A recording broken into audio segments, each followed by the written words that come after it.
way the museum is focused on saving history is essentially by reaching out to the community and finding out what objects and also what stories are still available for us to collect and that we can properly care for within the space that we have. The Clark County Historical Museum is viewed, well, a little bit as an unknown. People come in and they're like, wow, I had no idea this was here. It's been, we have to say, well, it's been here since 1909. Maybe not as a museum, but this building has been here forever and people still don't know. And when they get here, I think that it is not a typical museum. I think that they are blown away by the way that the exhibits are set up, the way that the museum interacts with the community through History on Tap, through our speaker series, through our walks. I think that it's really different for a historical museum because it's not just about the objects, it's about the stories. I think one of the biggest challenges is that people don't understand how important what they have is. Often we hear, I'm not a leader, or my family wasn't important, when the reality is everybody who's been here has a story to tell that is important to how we've gotten to this place and who we're going to be in the future. We like to think that the community is a museum and the community is our gallery to interpret. And so when we are able to do our walking tour program, we take people out into the museum of the community and talk about the objects that are out there, which are the buildings where people lived, worked, and worshiped for all of their lives, and what stories those places still have to tell, not just in a sense of the old stories of things that have happened, but how do those things actually matter to what we're still doing today in our community? The original part of the building was built in 1927, so we felt that it should be on the historic registry. But we did make some alterations to it, some additions. So we weren't successful and didn't really have the know-how to get it accepted onto that historic registry. And that's where Brad Richardson with the Clark County Historical Museum came in. And he and his team just spent untold hours researching, getting all the facts, going back as far as they could, and we were accepted onto the registry just this year. So we're really grateful to the Clark County Historical Museum for that.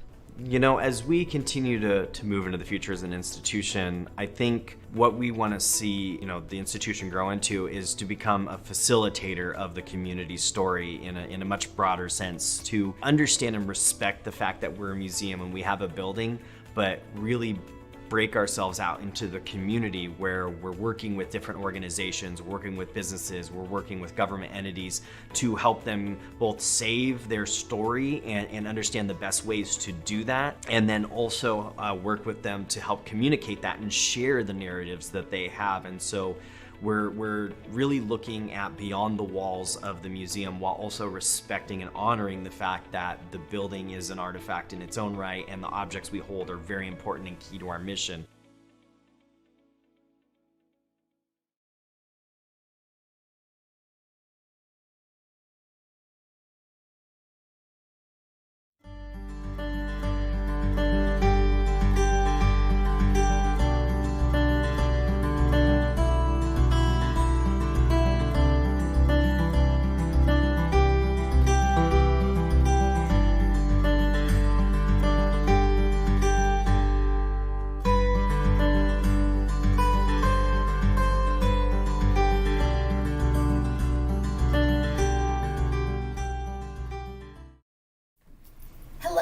Welcome to this month's special Mother's Day inspired speaker series presentation, Legacies of Our African American Women, an honor for this Mother's Day. We are so excited to have the opportunity to bring this program put together in partnership with the Women in the NAACP, or WIN Committee, of the Vancouver branch of the NAACP. I want to thank our series sponsors, the Historic Preservation Commission of Clark County and Wager Audio, as well as tonight's show sponsors, RIF and LSW Architects, for all their support. Our mission here at Clark County Historical Museum is to gather, save, and share the stories and memories of Clark County. The Society has been performing this mission for over 100 years, and here at the museum, we've been showing and sharing Clark County's history for over 50. The core ways we share Clark County's stories is through programming, exhibits, and events like this one. This year, the museum is asking the question, how did our community get to this place in time, and where are we going?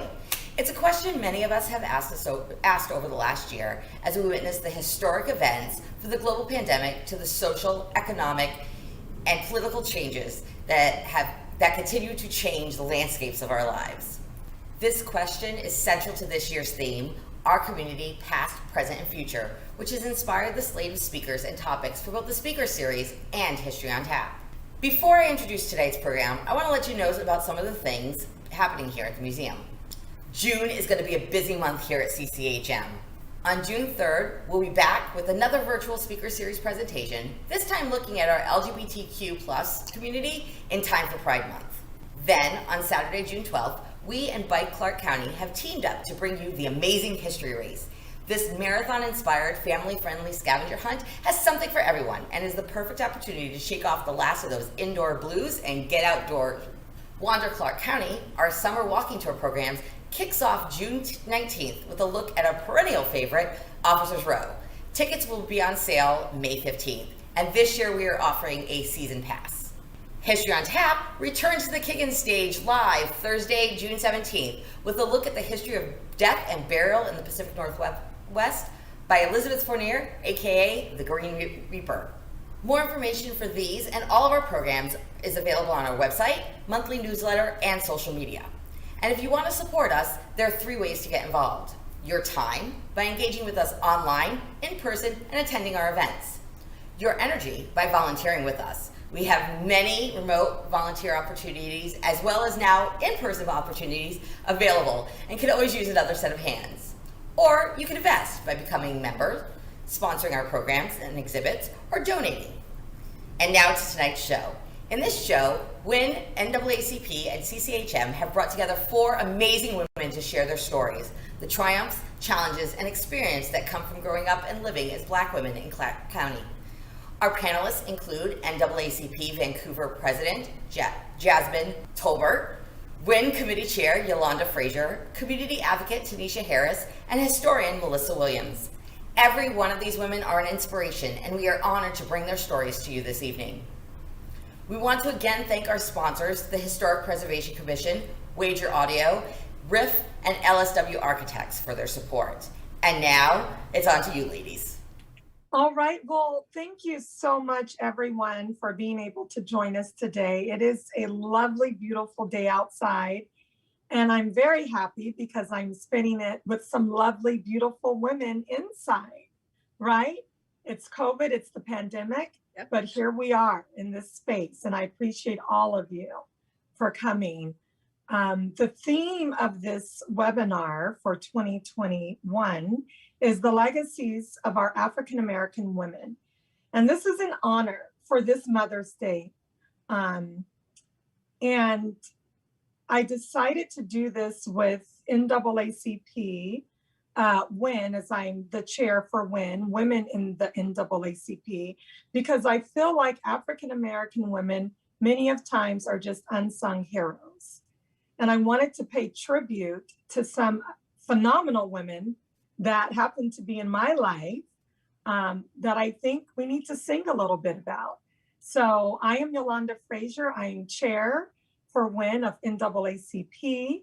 And I want to welcome my panelists today.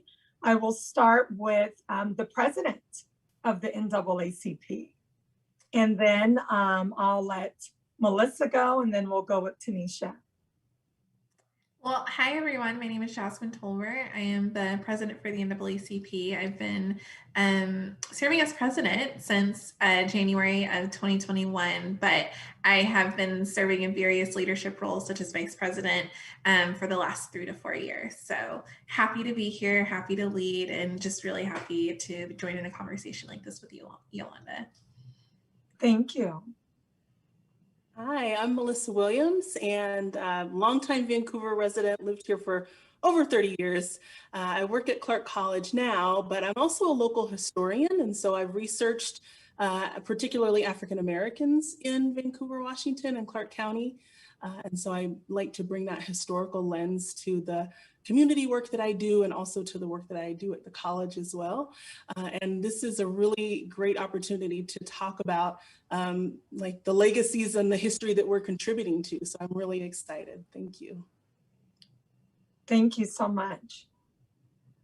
Hello, everybody. I'm Tanisha Harris, and I'm a lifelong resident of Vancouver, Washington. And I'm really honored to be here to represent my two families, the Barnett family and the Harris family, and celebrate the legacy of strong African-American women in my life, particularly my grandmother and my great-grandmother, and to share their story and how what we can learn from them, future generations going forward. So glad to be here. Thank you so much, Tanisha. Thank you all, Jasmine and Melissa. Thank all of you guys. So again, this is a blessing that we're all here in this space. And what I'd like to do is start with our very first question, and that is, what is the legacy we are currently building as African American women here in Clark County? And what is it that we wish to share and continue sharing for future generations? Melissa, I'm going to start with you. If you could tell me a little bit about what is the legacy that you're currently building, and what is it you want to, I don't like to say leave behind, but currently continue contributing to our African American communities as an African American woman. Yeah, it's a deep question, and I had been thinking about it, and it's often difficult to recognize your own role in a moment in time, but I hope that one of the things I'm contributing to the community especially is that awareness of the gifts and the beauty that African Americans and Black people have brought to this area. And because I take that historical lens, I'm constantly thinking about how the fabric of a community is woven together and the people that is.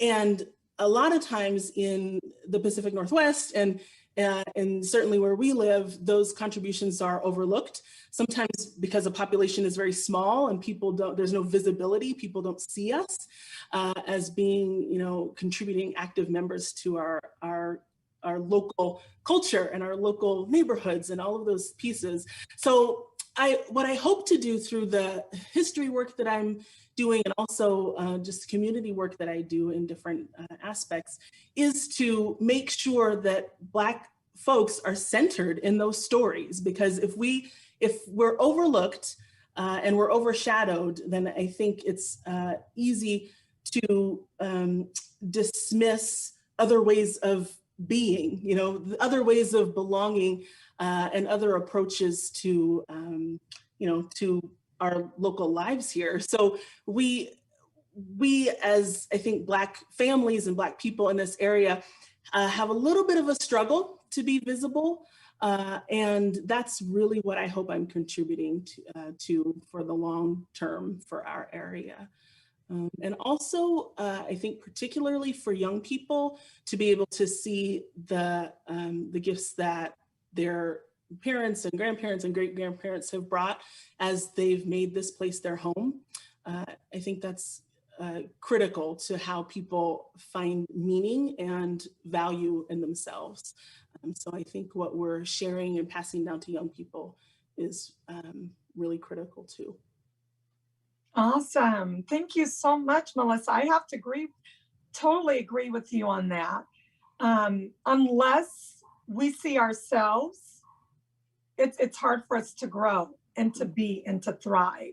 So having our mothers, our grandparents, even our father figures, anyone who has walked these paved roads before us contributes to us. And so I think it's solely our responsibility to continually being a beautiful and inspirational representation, right? When I was a young girl going to school in Portland, Oregon at Martin Luther King Elementary School, I felt history. And I'll never forget my parents asking themselves, what is this? Yolanda excels in everything. She speaks out in class. She's this social butterfly. Her attitude and her character and personality is so magnetic. Why is it that she's failing in history? And my dad brought it to my mother's attention. He said, Jackie, she doesn't see herself. And I always get emotional when I talk about that. It's funny, they give us all our lives are token representations, right? Of Martin Luther King, Rosa Parks, and that's it. And now, as I look across my screen, I see this beautiful representation in different industries who's had different experiences, I know, and we'll go into that. But yeah, I think it's so important that we continue to contribute to our local African-American communities, continue to contribute locally, but also abroad, because there may be that little Black girl that lives in a suburb of New York who doesn't see people who look like her or who talk like her, or who may even have a sense of humor like her. So I think it's vital that we stay visible, right? And also extremely accessible. So thank you so much, Melissa. And Melissa is the other moderator for this wonderful event. So Melissa, I'm going to hand it over to you and let you continue with the next questions. Thank you. Yeah. Our next question to all of you is, what are some significant contributions you, your mother, your children, or your spouse have given and continually give to your society and communities? Anyone want to start? Tanisha, do you want to go first? I'll go first. And this kind of is kind of following the first question about the legacy, and it's self-determination, it's perseverance, it's not giving up, it's creating the most opportunities for yourself, for your families, knowing that the generations to come are going to follow in that footsteps. And so for me, contributing to our society, it's always been about community service. Mm-hmm. And working in the school districts and working in the foster care system. For me, working in the political world, being a candidate and somebody who is an officer, both at the local party level, Democratic Party level, and also at the Washington State Democratic Party level as well too. Knowing that the opportunities I have and how I'm giving back were not afforded to the women and men before me because of the color of their skin, because they maybe didn't have the right education, the right job, they didn't live in the right neighborhood. And each generation we find our own way to move forward. And there's challenges and setbacks, but my father has a saying, you keep moving forward. My family came out here, and my great-grandfather, Bates Barnett, we called him Big Papa, the summer of 1942, from Sapulpa, Oklahoma, because they had heard about the different jobs in the shipyards and the railroad during World War II. And then in the Christmas, actually, it was exactly December 17th, 1942, is when then his wife, who we call Big Mama, her and the 5 kids came out here via train. And my great-grandfather picked them up from Union Station. And the oldest of those kids was Thelma Harris, or Thelma Barnett at the time. She later became a Harris, who is my grandmother, and to start their lives out here. And after World War II ended, a lot of the Black families, and Melissa knows this being a historian, either went back down to the South or the Midwest or traveled down to California. And my family decided to stay here and make their lives here and raise their families here and the opportunities. And so I've always felt the need to recognize and respect that and do well in my own life, and that of my brothers, and now my 4 nieces and my nephew too, to give back to our community, working with families, working with children, being involved, not going anywhere.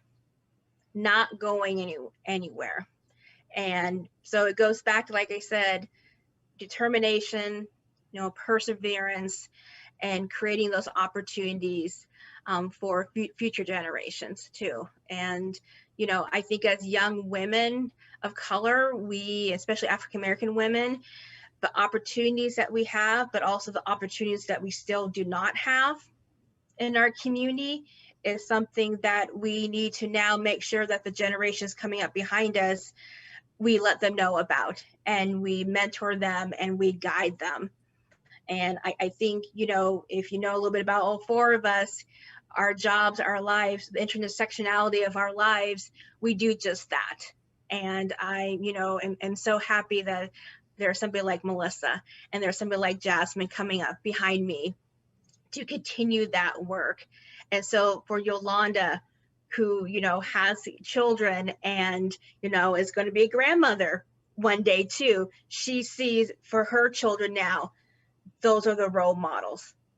Those are the guiding lights in our community who we need to follow. Thank you, Tanisha, for so much in this area. I would probably echo a few items that you've already touched on, but as someone that is, a young adult in this community, that I was born and raised here in Vancouver, and I've been here my whole life. And it started from my aunt and my uncle moving up here from California and wanting to start off on their own, coming from a family of 14 and making their next journey. And then when my mom wanted to make her next journey, my aunt saying, well, I've already purchased a home up here, so come on up. And she did the same thing for my uncle when he wanted to come up here. And, my mom coming up here, getting her start, and then just working hard to do that first step of, purchasing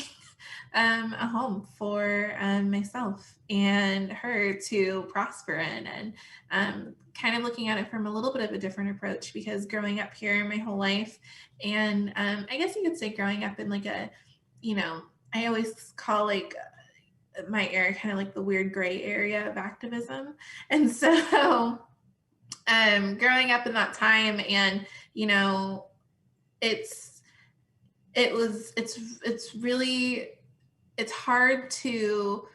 always hard to kind of figure out what, my Blackness was supposed to look like here in the Pacific Northwest. And it took, unpacking that in college to really realize that, being Black is not monolithic. We're not stuck to a certain like cookie cutter, that we can be anything, and we can do many different ways. We can code switch, we can do whatever we need to do to, become successful here. And so my legacy that I want to leave here, and the things that I'm contributing to this community is for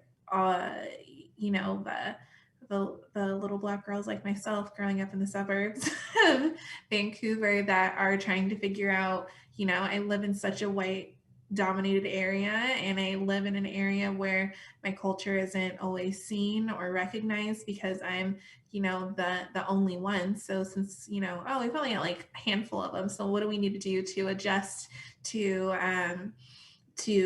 magnify their history, since we don't have that many to please? So my legacy is making it so that they can see figureheads within their own community that they can look up to and aspire to, but also making sure that the community that I grew up in doesn't fall into that, I guess you could say, laziness of thinking we don't have to do XYZ for this group because they're non-existent. I want to make my community known, loud, bold, and make it so that my community is one that deserves the same level of history lessons, the same level of leadership building, the same level of knowledge of how to build generational wealth in this area. All of those things is what I want to leave with my legacy, because I definitely probably lived a heck of a lot easier time because of the contributions that Melissa and Tanisha and you all kind of made with like your generation. But then for my next generation, I want to make it where, yes, you have a little bit of an easier life, but then you also get to really shine in your Blackness, because I felt like that was something that was really missed in my areas, where I didn't, have the same story as like my grandmother or even my mother or my other 8 aunts, but I definitely had a different type of experience. And that experience was really dulling down my Blackness and really having to conform to the majority as I was trying to define what myself and my Blackness looked like. So I just want to make sure that we can be as expressive as we want in our community. Awesome. I'm going to chime in on what you just said, Jasmine.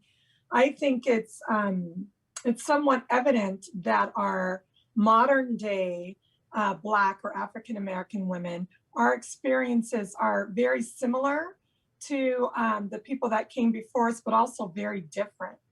We don't, well, there are still some times that we're called the N-word, or we go through, some just ugly racism. I can say that I've experienced that. But I totally agree with you that I too have been afforded or privileged in somewhat way, not from a monetary value perspective, I would say, just from having my mom, my late mom, really in my life. I think she was taboo. And I want to remind everyone that this event is dedicated to my late mother. She was, and she still is in my heart, very, very gorgeous, beautiful on the outside, just as much as on the inside. But what she contributed to me and allowed me to be Yolanda, or Yodi, as many people know me by, has nothing to do with a financial standpoint. It's about talking with your daughter, grooming her, letting her know that she is something that is very rare and very precious. And even though I didn't see dolls that looked like me, I didn't see books that were written about me when I was growing up, I should be very, very blessed and proud of who I am. And so if you look at me today in my character and people ask me, well, Yodi, Yolanda, and if you've never met my family, who came here many years ago from Alabama, it's from my mom. She did everything.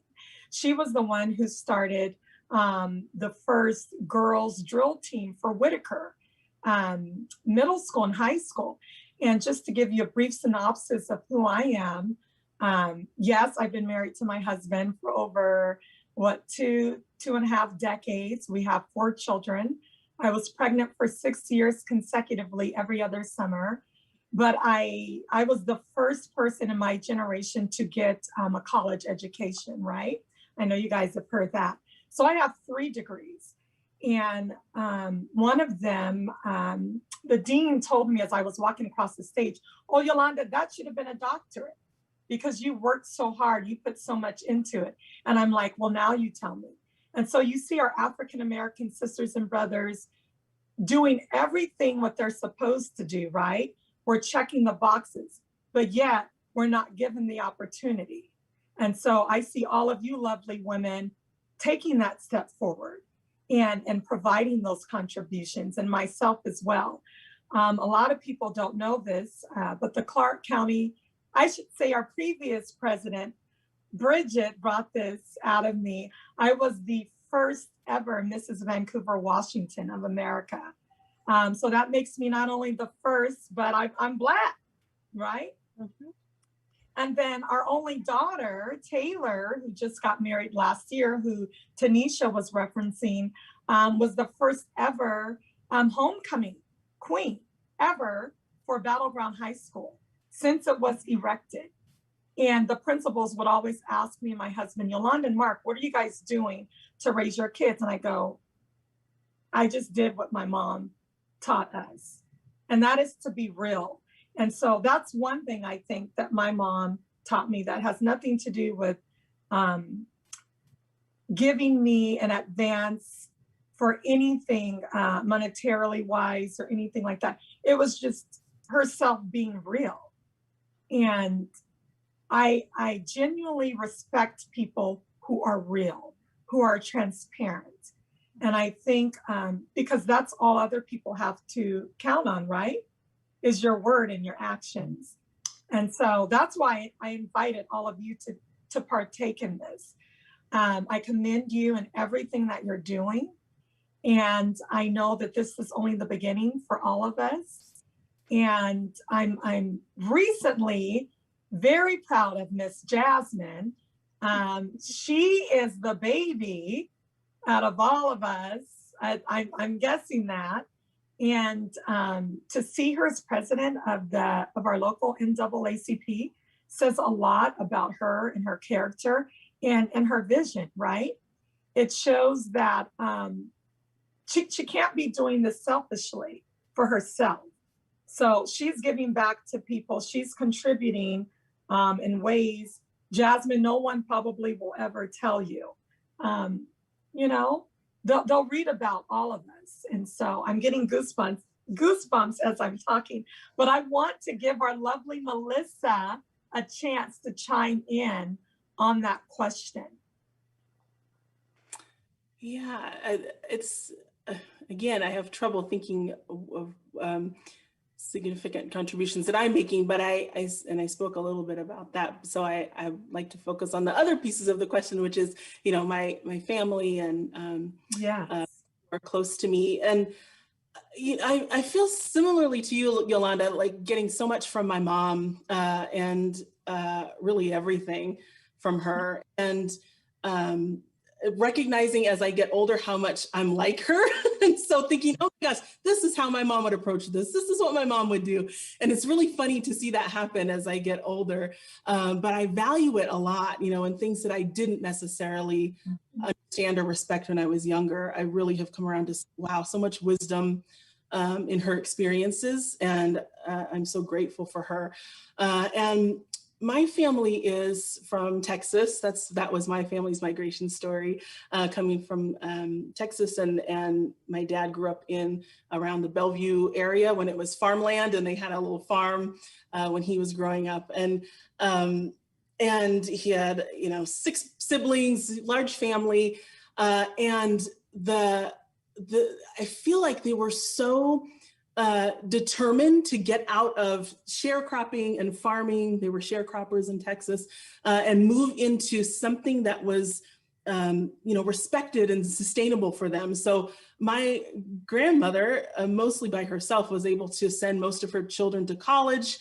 My uncles had football scholarships, working really hard to kind of come out of that past that was not respectful of who they were, because they were sharecropping for others, right? And they're coming here trying to lead a new life and to build something of their own. And that was so important to them.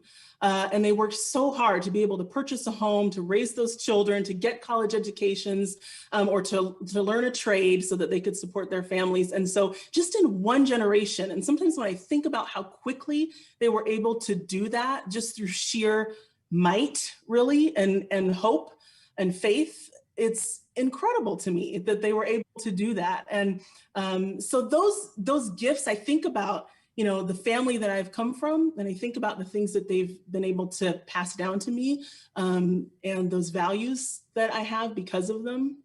I'm so incredibly grateful for that. And I particularly focus on the women in my family because they tend to be, like many families, the real backbone of who we are. And so all props to my mom and my aunts, my grandmothers, all of them. And I hope it's okay if I throw in a question too. Yes.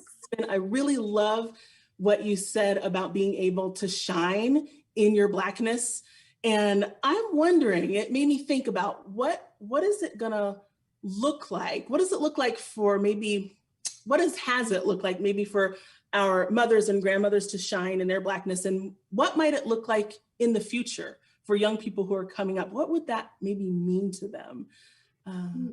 I think something that I've had a lot of conversations with my mom, and it's been a very transformative conversation. But I think, and I think my first panel I ever served on actually was about hair, and I think that's a huge one because I have always had a lot of hair. And it's beautiful. You're beautiful. I decided my curls decided to do what I wanted them to do today. But but that's not always the case. But beyond that, though, I think hair is a really cool expression of that, because my mom and her 8 sisters and my grandmother, when it came to expressing themselves through their hair, it was really making sure that their hair was appropriate to make sure that they could get the job, they could be seriously at school, and they could be, well kept and show that the family is doing well. And because the definition of our hair has been one of, it's been a troubling thing, and we've been graded on our hair based on the white beauty standards. And so growing up, it was like, okay, I have my pigtails, oh, you're really, really cute, and now it's time to let's bust out that hot comb. Or it's like, if you're going to service, or you're going this or there, then it needs to be straightened. We need to apply a hot comb to that and get that taken care of. Fast forward to flat iron.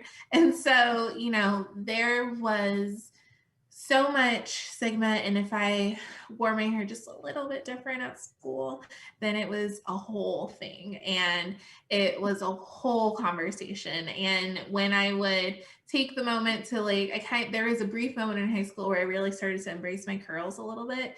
But I just, living in the Pacific Northwest, my access to all the really cool beauty care products that I now have access to, but prior to, it just wasn't there, and it was so much to manage. And I was like, let me just straighten it. And then, I would conform. I'd look like all of my other white friends in my school. And there was no huge standout until it was like, oh, let's go swimming. And I'm like, oh, I got to put on my swim cap. And it's a whole discussion.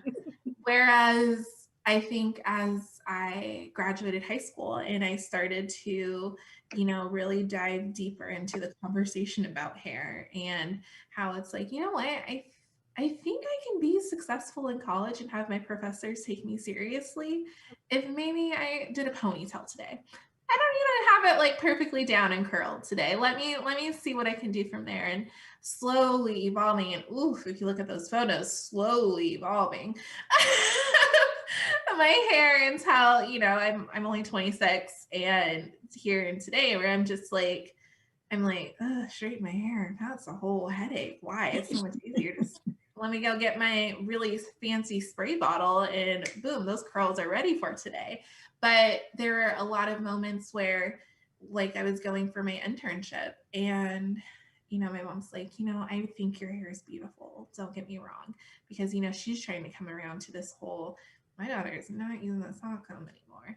And she's like, I think your hair is beautiful, but if you really want to get that internship, or you really want to get that job, I highly recommend, we sit down and do something with it. And for a while I was like, oh, you're right, Mom.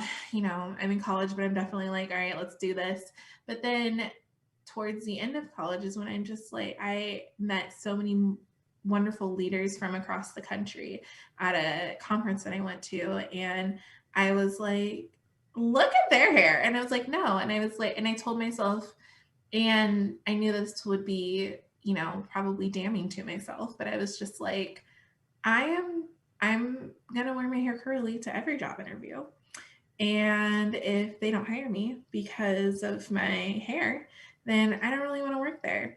And it was funny because I did something with a friend, and I did straighten my hair before.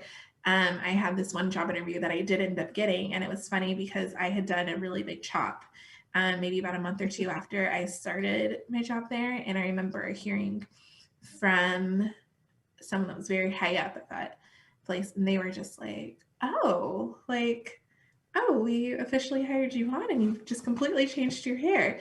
And that person soon retired, and it was like wasn't a huge thing, but I thought about that for months, and I was just like, oh my gosh. But I was committed. I was like, I'm not applying heat, but I was like, oh my gosh, where am I going to see myself?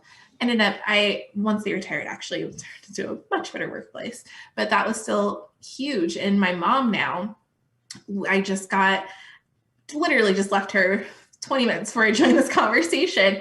And she was sitting, and we were all riding together, and she was in the back seat, and she goes, and she's like, oh my gosh, your hair looks so gorgeous. And she goes, Jasmine, literally, I know this is going to sound really cliche for this conversation, but she literally told me, she's like, I am so proud of you. She was like, I'm so happy because we've been trying to shop for our second home that we want to purchase.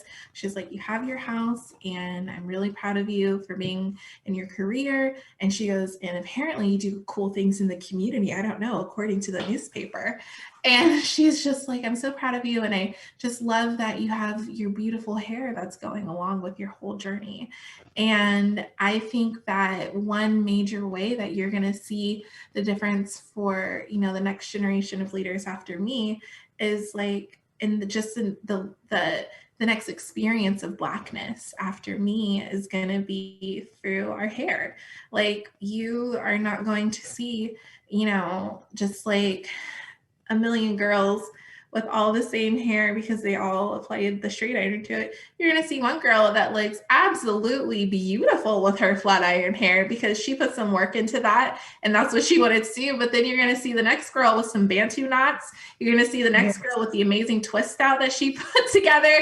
You're going to see the next one with her wash and go. And you're going to see every variety because they all were able to feel comfortable, and they've all been able to now see leadership. They've seen laws passed. My hairstylist, love her because she only practices on natural hair. I searched her out specifically. She was just posting on Instagram yesterday because she was excited that the Crown Act was moving forward, and it's something that she personally started for the state of Oregon, and that is pushing forward so well there. And it's crazy that you're thinking like, okay, Jasmine, how's the next generation going to express their Blackness? I honestly think the first level that you're going to see that is by your hair. And because our hair is a heck of a story, and it's been a heck of a political thing as we move through our lives, and it's been huge political thing as I've moved through my life. And I just think that that's the first level of like really being comfortable and doing your hair any type of way that you want. And no matter if it's the most amazing wigs I see on Instagram, or, it can be anything, but I truly think that that's the first level that you're going to see when I'm going to see when I'm looking at, my little girl or my children as they grow up in Clark County. Awesome. That's great. That was not the answer I was expecting, but I absolutely love it. And it's so true. And we could have a whole hour about the hair easy on its own. And I love that. I love it, Jasmine. Yes, I'm going to chime in on that really quick, even though we're getting close to time. But our daughter recently, Jasmine, I should say within the last couple of years, started wearing her hair natural. And she loves it. And she used to do what I do, flat iron it and curl it. Your hair looks beautiful, Yolanda. Thank you. It's flat ironed, everyone. And my stylists say I have really good curls, but she recently started wearing her hair natural. She doesn't wear a lick of makeup. She doesn't have to. And she is absolutely gorgeous. And she's like, Mom, you should do the same thing. And my mom she'd look this way. One day she'd have braids. The other day she'd have her natural hair, and then she would flat iron it. But I totally agree with you. Like, that is the dialogue that we have throughout any space is our hair. People like to come touch it. They ask, how many times I wash it. I lost a lot of it from getting pregnant and giving birth. But it's a beautiful thing. But thank you so much, all of you, for contributing to that answer. We have one more question, but I think we kind of answered that. And that is, why is sharing our current, past, and future experiences noteworthy for humankind? And I think all of us have touched on that. But if we could go around the room really quick, our virtual room, and like in a couple of sentences, why do you think that sharing our current, but also our past, right? And where we're going, our future experiences, why is it so noteworthy? Why do you think people will come to see this webinar and very intentionally listen to us? Tanisha, I'll start with you. You know, I'm still on the last question, because when Melissa asked the question, I started thinking about things, and then Jasmine took it in a whole different direction that made me started thinking about my own experiences with hair and all the different styles. And, you know, my mother is white, my father is Black. And so the discussion of hair, how you wear your hair, the texture, all of that. And, you know, thinking of my grandmothers, how they wore their hair, how they presented themselves. And it's kind of come full circle, is be proud and be unapologetic as to who you are and where you are going. And I thank you, Jasmine. Thank you, Jasmine, for that, because like I said, I'm still flooded with memories over here, and I can tell you political stories about how African American women should and shouldn't wear their hair. That's a whole different conversation as well. But going forward, being unapologetic as to who you are. Our ancestors, they didn't apologize.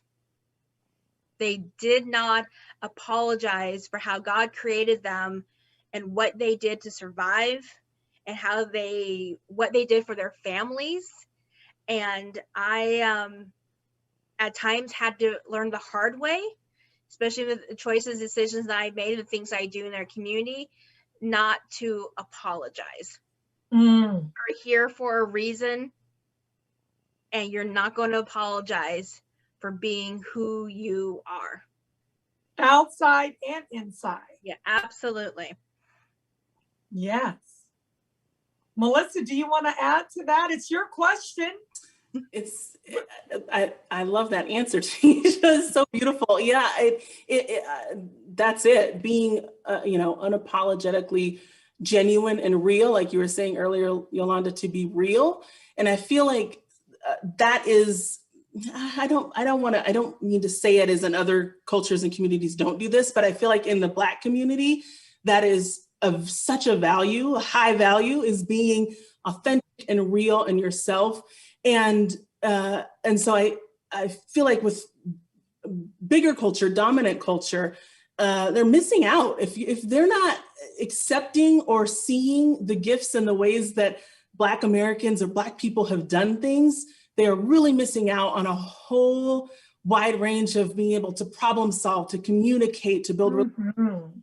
And so like the things that we can share from our past and from our future that with the broader community are those nuggets, those really cool, awesome, powerful, pieces of wisdom that people can adopt and use and find as valuable as we find valuable. That's what I'm hoping is happening as we are living more authentic and loud lives, as Jasmine said, loud, bold lives. Wow, yeah. What we're doing for others.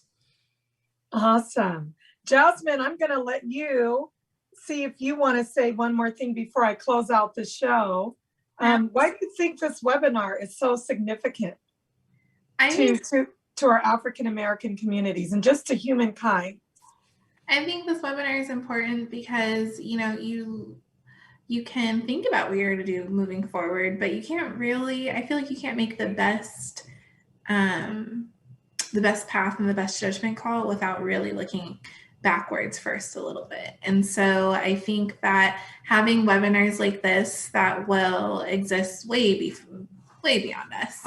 And having this in, probably in the historical museum's vault of goodies that folks can go back to and listen to, and just know that there were folks trying to do the best that they could to pave the way for them and give them that strength. Because when I'm looking at things from a historical perspective, when I'm looking at things from my ancestors, and specifically when I'm looking at things within my generations within my family, I'm looking at the things that they've experienced, they've went through, they championed, and I'm using that as fuel to propel me a little bit forward. I can sit here and I can sit in my office, like I have for this last year in this pandemic world, and I can sit here and be like, all right, I think I'm going to do this, that, and the other.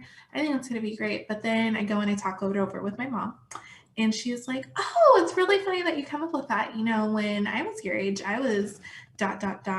And she'll go through this whole story, and then I walk away from it still wanting to do my idea, but then feeling even more empowered because I got to hear the importance of why I should pursue this idea.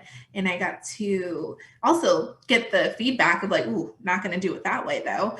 But yeah. I think hearing past stories of folks is really powerful in giving us the nutrition to fight a little harder for the next steps in our own lives. So doing a webinar like this is really great because it gets to live beyond us, and it gets to inspire, the generations ahead of us when they're trying to navigate this interesting world these days. And that's beautiful. I love how you ended with that. It's kind of given other people just that inspiration to be themselves. And you all said it so eloquently, right? Be who you are. Never apologize. Be who you are, loud and proud. Because after all, we can't change who we are. This is who I am. I didn't ask to be born this way. I'm glad that I am, I didn't ask to have this personality, but I love my personality. But we were given these talents and these strengths for a reason, for a God-given reason. And I think if we don't look inward and look at our ancestors, like you all said, and even our mothers, I did a lot of talking with my late mom. If we don't look at that ammunition and use it to move forward, how can we leave something behind, right?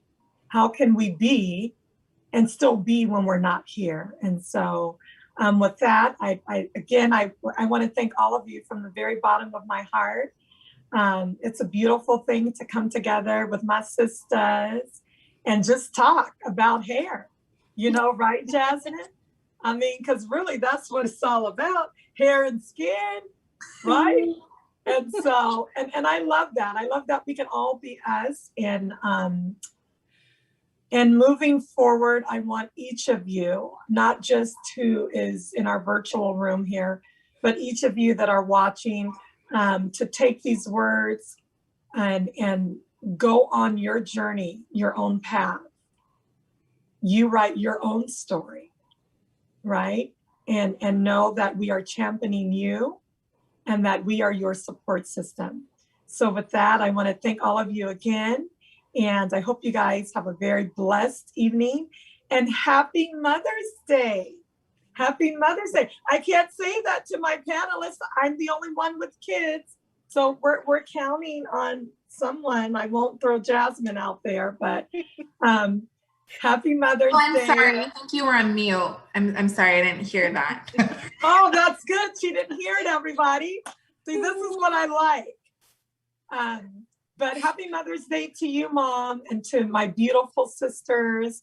And even though I didn't talk a lot about my husband, he is a Multnomah County Sheriff, and he'll be retiring soon. And we have 3 handsome, I like to say adorable young men. And each of my children, they're all very unique and different. And they are absolutely unapologetic. So, and that's what I teach them to be real. But thank all of you, and all of you have a very blessed night. Thank you, Yolanda. Yolanda. Happy Mother's Day to you. Thank you.